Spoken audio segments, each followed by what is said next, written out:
Okay, every year over the course of the 15 years that I've been doing this, periodically schools will come out with policy decisions at the beginning of the school year. Yeah, typically, that circles around changes in administration. Um, uh, that's not the case necessarily here for Santa Fe Public Schools, but there has been a recent development in New Mexico. I'm not saying it's been over a few years now, where Medicaid has permitted, along with private insurance, payment of ABA services, including RBT, Registered Behavior Tech, and BCBA supports, being able to be provided inside the public school, okay, under the banner of medically necessary, okay? Now, what does that mean? And I think that there's been some growing pains in trying to understand and met that out so that there's, a good clarification as to what that means. And so, of course, anytime people don't understand these things, well, they come up with policy that, in my viewpoint, is extreme. It's also sort of rooted in what I consider confident ignorance because it hasn't been thought through enough and sufficiently in order to ensure that all the I's are dotted and all the T's are crossed with regards to having it be in line with the IDEA, ADA, 504 to the point where there's not a conflict. Because children that have IEPs also enjoy the benefit of the protections, equal access and accommodation protections under the Americans with Disabilities Act. And at that point, you have some additional conundrums that would have to be thought through that I don't think that this policy change thinks through sufficiently.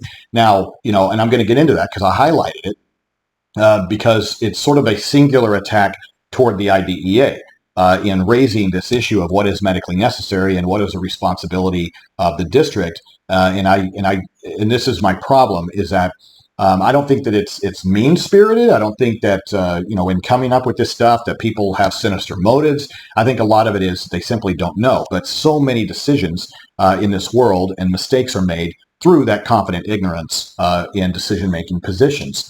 And, this is why lawyers exist, and this is why advocacy exists, and this is why in many instances these policies end up being undone. But what is the damage in the meantime? Parents, when they read this stuff, many parents, because we've been so thoroughly conditioned to trust government, accept government, thinking that government has our best interest, and also believing naively that government is correct and right. And because it's on an official letterhead, I guess they know what they're talking about, and I guess that's policy, and I guess I can't fight it, and I guess I can't object to it. That's the nonsense that exists in the world. And then there's a whole bunch of us, guys, as far as human beings, that just don't like conflict. We'll do everything in our power to avoid conflict.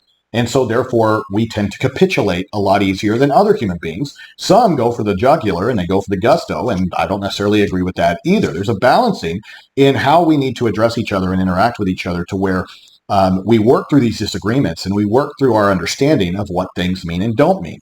Now, unfortunately, with government, because so many of these are in the hands of decision makers, if you have bad government people that doesn't mean necessarily they're bad people, but it just means that they're not good leaders. And they don't understand what it means to be a good leader to the point where if they're cornered on something that they don't have all the answers to, then they start devolving into that parent role of because I said so. And quite frankly, I don't give a damn what you think or because you said so, because I don't care what position you're in. Okay, I just don't live in that kind of world, guys. And you sit there and you go, well, you're an attorney. No, even as James, parent of my daughter in her IEP team, I've never cared. Okay, it's just a job. They have a job. That's it. They're not God. Nobody named them as an authoritarian over me. They're just in a job. That's it. Now, it comes with decision making. It's true, but it doesn't mean that they're right. And it doesn't mean that I defer my questions and I defer my position as a human being, as an advocate for my child, just simply because somebody has the power of a pen and some decision-making authority attached to a paycheck. I just don't live in that world, okay? So we're either going to sit there and work through this, and you're going to have definitive answers that are going to answer my questions so that we're all right. That's it. I just want to make sure that we are correct in our understanding in what we're trying to accomplish. That's it, okay? But you won't know that unless you start asking those questions, and unless we start going through, a greater understanding. So with regards to this policy, It's inaccurate in so many ways, but couched in accuracy. All right. So you got to peel back the onion as to the intent and purpose of the IDEA. And then don't forget that there's overarching layers that involve the ADA and 504 that were not considered and not part of this this explanation. So, it's right, but wrong. But like I said, it's on an official letterhead. And, this is where, parents get this bad taste in their mouth and thinking the institutions are lying to them, or engaging in misinformation by being lazy in the explanations, and couching excuses without thorough explanation and understanding. And so that's what we're dealing with in this situation. So let me break this down and expand it. Okay. So Santa Fe Public Schools, ABA therapy in schools. So if we go down, major changes to meet the needs of our students. Okay. Contract staff rather than leaving that responsibility to other outside agencies. Second paragraph. There are two main reasons for making this decision. They center on safety and welfare of the students. Doesn't that sound great? The first is simply that individuals who are not employees of Santa Fe Public Schools or employed by an agency or organization contracted by the district are not required to meet the same stringent safety and training requirements set out by the district in the state of New Mexico for individuals who work within the school with school-age children. That is nonsense, guys. I could probably pull up many articles of predators that have been employed by Santa Fe Public Schools and other public schools throughout New Mexico that somehow made it through the stringent safety and training requirements. And I'm sure that there's predators employed now that just haven't been found yet. So this is nonsensical. But then at the same time, remember what it says. Not employees of Santa Fe or employed by an agency or organization contracted by the district. So the nuanced difference is that through Medicaid or through private insurance, they're not employed by the district. But at the same time, the little caveat in there is that if the district is contracted with these agencies, then they have, let's say, a memorandum of understanding, or they have requirements as far as background checks. So that's a falsehood in and of itself. So this problem, as far as their first reason citing safety, is really not a valid reason, guys, because they could very easily require anybody stepping foot into the school to meet the same stringent requirements of somebody being contracted with, or they need to enter into a memorandum of understanding attached to those stringent requirements. Problem solved. So you see where they already do that. It's already admitted in there. But what they're doing is they're trying to couch it as this is for your children's safety. And we have a requirement as a public education agency to ensure that anybody stepping foot into our schools meet this stringent safety requirement. But guys, I come on, really? That's your excuse? So let's get back to it. The second consideration, third paragraph, is that the Santa Fe Public Schools is charged with providing educationally related services to students in an educational setting and not a therapeutic setting. Okay, I've heard that so many times it makes me want to vomit. All right, at the same time, educationally related services, that is also something that is not fully understood or explained. Now, what does educationally related services means? Now, a child qualifies for an IEP because they require specialized instruction and related services. Okay? Now, and they have to have a qualifying disability. So in order to understand a qualifying disability, you have to have thorough evaluations and an understanding diagnostically of the realities of the child, which is their unique needs and their individual circumstances. So their unique needs and individual circumstances are tied directly to their diagnostic realities. Okay, and those diagnostic realities give us that understanding of their present level of performance across their unique needs and individual circumstances so that we can provide them a FAPE against their educational performance areas. Okay, so what's missing from this is educationally related services. Well, what is educationally related services as it attaches to the requirements of what a FAPE is? A FAPE is connected to the unique needs and individualized services or individual circumstances of the child, which is related directly to their diagnostic realities. Okay. Across their educational performance areas. What are their educational performance areas? That's connected to FAPE. Well, academics, duh. Communication, social emotional development or social emotional learning, and functional independent living skills. Okay. And within that, we have the possibility of physical therapy, occupational therapy, speech language pathology, psychological services that include, off that appendage, applied behavior analysis, BCBAs, licensed behavior analysts. I don't care what you call them, but they would be an appendage off of that aspect of what is necessary in order for a child to receive a FAPE against their unique needs and their individual circumstances. So when you sit there and you half-ass it with regards to your explanation and you couch it to where it's not technically incorrect in how they describe it, educationally related services doesn't go far enough to describe the foundational responsibility of a public school to provide a free, appropriate public education against a child's unique needs and their individual circumstances attached to their diagnostic realities in order to provide them a FAPE against their educational performance areas of need. Which are those four: academics, communication, social emotional development, and functional independent living skills. When they hit transition age, then you include transition. Because why are we doing that? Starting at around 14 to 16 years old is because that's a slow transition until your child graduates or they age out at 21. Why is that? Because the entire purpose and motive of the IDEA is to have your child live as independently as possible, be economically viable, and have opportunities at continuing education. It's the entire reason we created the IDEA and we fund it. Okay? So this idea that somehow we're a magical educational institution and it only focuses on academics and maybe a smattering of related services. Related services, guys, have to be connected over. The entire point they're called related services is they have to relate over directly to these educational performance areas because the deficits are so great in these educational performance areas that I just talked about of academics, social emotional development, functional independent living skills, and communication that we need additional related services to help support those deficits so that the child makes tangible measured progress on their goals in those four educational performance areas using the additional foundational assistance of the related services. Duh. And some of you are going, James, I didn't know that. At least I didn't know that in the way that you just explained it, which is why I have Advocates University, guys. This is exactly what we teach in the intensive 8-week course that we give, okay?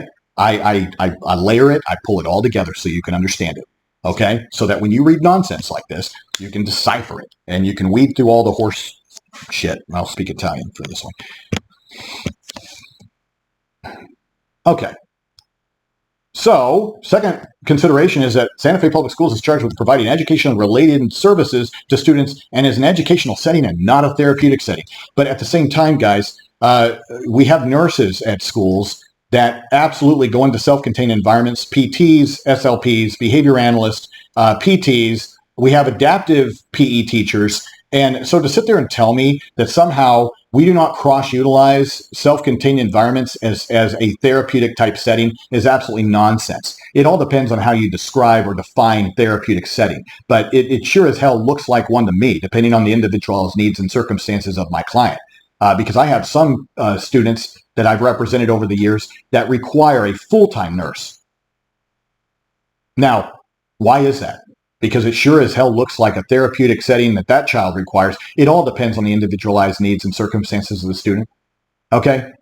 But I would have to say for the mass majority of students, yeah, it's an educational setting. But what does educational setting means if you include the requirement for a FAPE that covers communication, social emotional learning, and independent and functional skills for the student, not just academics? Then at that point, how do you differentiate between what's an educational setting and what is also considered potentially therapeutic? I consider all of the public education environment a therapeutic setting because technically they're there to become and be molded into a functioning citizen. Is that not correct? And so if you think about the developmental domains, the 5 developmental domains that we track children, from the time that you start taking them to the pediatrician, as far as, whether they're on par with their peers with regards to their development and growth, what do we get rid of it all of a sudden in preschool and kindergarten? No, guys, it just takes a different format because the expectations for our children developmentally change. But did we get rid of social emotional learning in public school? Or did it just morph and change over to them following the student code of conduct? And them developmentally being at an age to where they can sign and you sign at the beginning of the school year that they understand and acknowledge that they're going to comply with the social emotional norms of the school system. They're being gauged against it. Hell, in elementary school, they're being graded on it. either through citizenship or behavior within the class. They have behavior requirements of the teacher, a clip chart, color code system. So the social emotional learning is there. It's there. Is it not a therapeutic? Is that educational? Is that academics? No, it's not. What about functional and independent living skills? Okay? Of course we work on that stuff. It's just assumed that a lot of our students that don't have IEPs and don't have disabilities can eat, that they can tie a shoe, that they, understand how to navigate their environment independently. But if they don't, that's why we have response intervention. And response intervention is a general education program. So it's nonsensical to sit there and say that we don't actively do these things, that we fall within the confines of what we define as educational performance. We do it with general education students, just in a different way. But with the students that have need for specialized instruction across these 4 areas, primarily academics, social emotional learning, communication, and functional independent living skills, it just looks different for an IEP. Or a 504 for accommodations or equal access for those deficits. But to sit there and just make some explanation that we're an education agency, well, that's deceptive, because most parents don't understand how to break that down and understand the greater purpose. And my thing is, it was either purposefully deceptive, or these individuals truly do not understand the IDEA and the rules. So which is it? I mean, you come up with trash like this, you win stupid prizes as well. But I have a feeling it was sourced probably from their attorney as well. And I know she knows better, at least I would hope that she does. Okay. Since the district is not a medical facility, it is not responsible for the provisions of medically necessary services, which is nonsense. It goes further down, explaining what healthcare services are, that a physician exercising prudent clinical judgment would provide a patient. Guys, why do we employ nurses? Why do we have health plans? Why do we have some students that absolutely require, a full-time nurse to support the child? We have kids that are fed through feeding tubes, kids that are medicated. So to sit there and cleverly say that we don't provide medically necessary services, it's discriminatory toward the kids that need medically necessary ABA, because the kids that need meds at school, well, that's medically necessary, but it's okay for us to provide that to them because, we're turning them into zombies and we're giving them their meds all day so that, we, can get them hopped up on whatever. And guys, those of you, I understand. I'm just making a point that when the school sits there and picks and chooses how they want to define medically necessary, okay, to where we like it when kids are medicated, we'll give them their medication. Of course, not everybody can give medication. That's interesting. It has to be given by a medical professional, okay, under the directions of a doctor prescription. So everything that they just explained there is nonsensical. Because once again, you do those things. It's just that you don't want to do it for ABA. That's the medical necessary stuff that you don't want to recognize. Okay? Be consistent in your policies.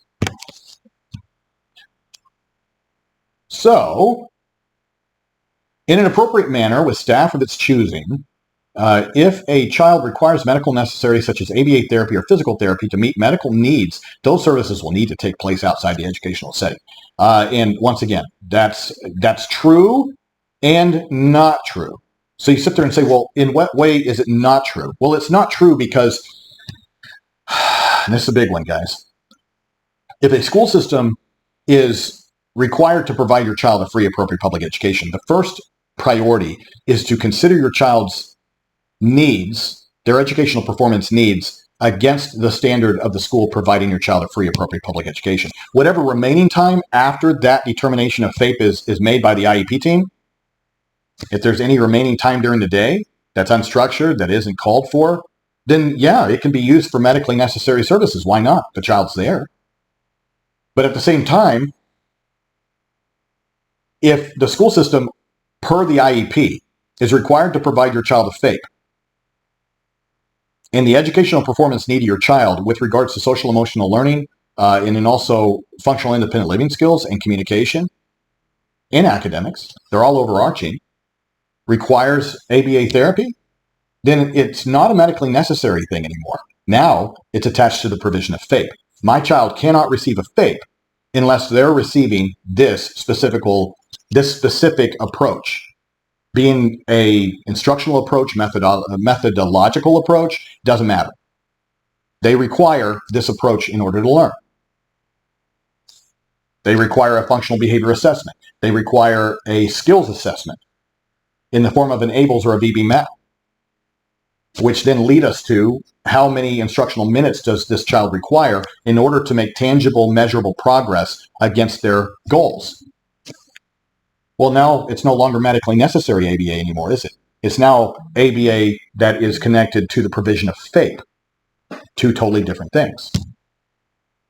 So that is a hard concept for schools and a lot of parents to wrap their head around, is that you've got to separate what's medically necessary with what the instructional requirements are attached to your child's IEP. And in that fashion, I'm sorry, guys, to throw the medically necessary out the window.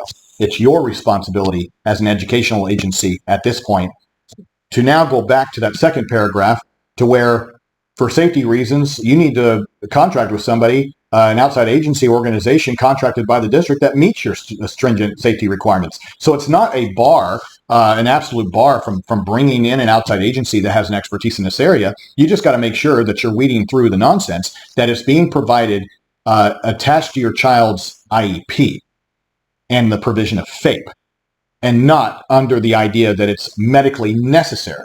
Medically necessary would be something that would apply, as far as ABA is concerned, if there is remaining time in the day that is unused and FAPE has already been determined and can be provided within a designated allotment of time. Let's say your child's there for 6.5 hours and FAPE, according to the service minutes, can be provided in 6 hours. There's potentially 30 minutes free to where they could potentially receive medically necessary ABA. But what they're saying is that it needs to be provided outside of the educational setting, which of course, many parents reading this will go, oh my gosh, that means I need an early release for my child to go take my child to private therapy. And so instead of my child being at school for a full 6.5 hours or 7 hours in a school day, they're only there 4 hours every other day because I need to remove my child to go drive 40 miles to take him to their private ABA therapy. And somehow the school will agree to that. But see, my thing is, why aren't you doing it, public school? Because that's a provision of FAPE based upon the child's diagnostic realities and their unique needs and individual circumstances. Well, their diagnostic reality is that this is the recommended treatment. This is the known treatment. Okay, and I'm not getting into an argument, guys, about whether you like ABA therapy or not. Okay, it depends on the child. It depends on the student. There's many students and many clients that I have that I would never recommend it. Okay, it's not appropriate for them. But my daughter, who had classic autism or has classic autism and was, in my viewpoint, severely impacted in preschool and through elementary school, absolutely a lifesaver. To where now I've got a near 21-year-old that can read, that can write, and she can write in full sentences with correct punctuation and capitalization that back in preschool and elementary, we couldn't even keep her seated for 30 seconds. So, autism is a spectrum, along with developmental disabilities. So I just don't want to hear it. That's not the purpose of this video. I just don't want to hear it. Okay. So, don't comment if you somehow are saying, no, James, ABA there. Don't want to hear it. Okay. It depends on the individual. I believe that 100%. Okay. I don't push things on my clients just because, and everything is contingent, obviously, on the ethical and format on any provision of any service. I don't care what it is. Okay. We had bad teachers, we have bad OTs, we have bad speech language pathologists, but yet we don't we have bad doctors, medical doctors, kill people all the time. But we don't throw the baby out with the bathwater for any of them. So let's get back to this, okay? I'm just telling you that somehow these schools will release the child to go receive this outside of school, not be in school, but then have a crappy IEP where the school only focuses on math and reading, and then has some kind of behavior goal to where, the child is going to be better. In 4 out of 5 opportunities over the course of an entire school year. But then you sit there and you go, how the hell are you going to teach that? They have no idea. They don't have a clue what they're doing. This is why we need professionals like this to help schools understand that. But yet they'll release them to not be in school, but they won't correct the IEP to provide it based upon the child's diagnostic realities and their unique needs and individual circumstances of what the known science is at this particular time recommended for this child.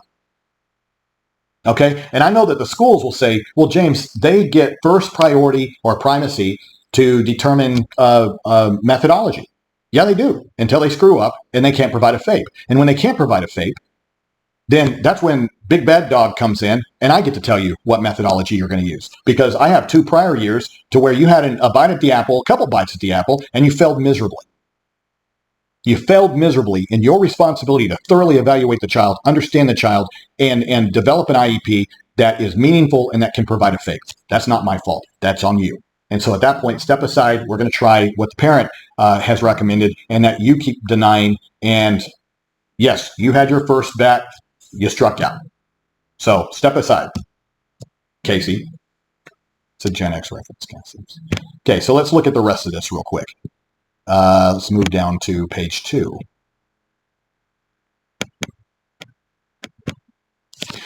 Okay, inappropriate education may comprise education in regular classes, special or education in regular classes with the use of related aids and services, or special education related services in separate classrooms for all or portions of the school day. Special education may include specially designed instruction in classrooms at home or in private or public institutions, and may be accompanied by related services such as speech therapy, occupational and physical therapy, psychological counseling, and medical diagnostic services necessary to the child's education. Now, this is the thing.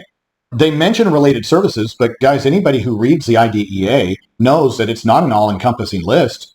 It provides, and they didn't even list all of them. But looking at this, it's when you put and medical diagnostic services, it makes you think that that's all they're required to provide, and that's just nonsense. What is potentially related services is very expansive to include ABA. Okay. Now, it can be under psychological, but psychological counseling isn't the only psychological term in the related services section. So that's even just misinformation in my viewpoint. Now, do I think that it's intentional, that it was intentionally put in there as misinformation? No, I'm not saying that. Like I said, I don't know how much time and attention was put into this and a lot of thought with regards to what they were doing. I'm just telling you that the paragraph in and of itself is partially correct. But at the same time, an appropriate education crosses all educational performance areas. Okay, and it can be provided in all of those locations. But what does that mean? So educational performance areas is what comprises the entire education experience for all students, regardless of their disability category. It just needs to be broken down into more specifics for children that have a qualifying disability, and it's been determined that they require specialized instruction and related services. And at that point, that's when we start saying, okay, well, where can these services be provided? Sometimes they can all be pushed into general education. Other children need to be pulled out, and other children need to be in self-contained special education environments to where medically necessary stuff goes on all the time, including therapy. That's why we call it occupational therapy and speech language therapy, physical therapy. All right, and they're sitting there saying, "Well, that's educational physical therapy." And my thing is, yeah, it's physical therapy to address educational performance deficits within a public school environment for a child that meets the qualifying disability and specialized instruction requirements for an IEP. Okay, that's what it is. They're wrong. I'm right. This gets frustrating.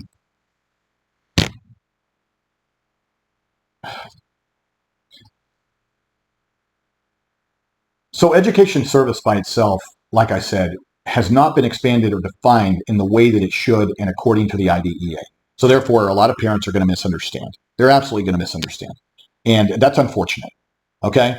So after full consideration, last paragraph, of these key points, the district has decided that no outside personnel will be allowed to provide services to students during school hours in school settings. Wow. That seems scary and definitive, doesn't it? No outside personnel. But at the same time, guys, don't forget that first paragraph, talking about the safety. They contract with outside agencies that are contracted, that have met their safety requirements to provide these services. They do it all the time. They're just not allowing your outside provider that doesn't have a memorandum of understanding or a contract with the school district to where they've met these requirements. It's really, they could have just put out a memo, but that just simply said that. which of course problem solved, because then those outside agencies just needed to meet those stringent requirements, and all is good. But see, they don't want to allow outside people in, and so they've got to create this 2-page thing that's littered with information, half truths, and outright lies. Less outright lies than misinformation and half truths. Okay, and like I said, it's like, too many parents will read that, feel it official, feel like it's a kick in the gut, along with outside agencies that serve our children within the public schools will also read it and interpret it in that way, and they shouldn't. And shame on Santa Fe for doing this. Okay, and guys, this is the thing. I get really tired of people going, blue states are better than red states, or red states are better than blue states. There's nothing more blue than Santa Fe, New Mexico, guys. They're very proud of themselves, as far as how progressive they believe that they are. This is nonsense. This is the same smacking of authoritarian power I get from, some red states. I have not seen the difference between anything going on in New Mexico or anything going on in Alabama. They just love authority in slightly different ways. And in many ways, it's the same way. In many ways, it's the same nonsense, I told you so, because I said so. Stop asking me questions, or I'm going to slap a restraining order on you so you can't come on your school campus. It's stuff like that. Okay, I don't care which glove slaps you guys. I don't care if it's blue or red. It's still an authoritarian glove. It's still an authoritarian boot. I don't care if there's an R or a D written on it. So you need to sit there and really, really swallow some reality and stop being divisive in how you interpret government and its role in our lives. Because I'm telling you, I haven't seen a damn difference between the two. And I deal with it all the time. I fight it all the time. I advocate for our most vulnerable population all the time, across rural, across urban, across suburban. It does not matter. And it behaves the same everywhere I go. The only difference is that regardless of those states, there are good people in education. There are good people in administration. There are excellent teachers that are hanging on, serving our kids. And that includes, I've had cases with Santa Fe. I've had cases with these particular administrators. I've resolved cases with this particular attorney that I think had a hand in this. And I'm not saying that they're not bad people. Okay, I think that they've helped work through problems. I think it's been very proactive. The last mediation I had with them. So I don't want anybody to think that I misspoke. I mean, but I think that this letter wasn't thought through? Do I think it's a product of confident ignorance? Yeah. Or it was cleverly crafted in order to dissuade parents from pushing for medically necessary services, but yet they failed to say, hey, it's really our responsibility first as an IEP team, which it is. Okay? So take this information as you will. But like I said, unless you understand what educational performance is, unless you understand that they have a requirement to consider your child's diagnostic realities, which is their unique needs and their individual circumstances, then I'm telling you, you're always going to be hoodwinked potentially in these IEP meetings. That's the reason I created Advocates University, guys. It's the reason it's the best course out there. I mean, I'm talking, we get into the minutia, but I'm talking about the practical application and understanding of these rules so that you can actually take it and navigate for your child in your advocacy.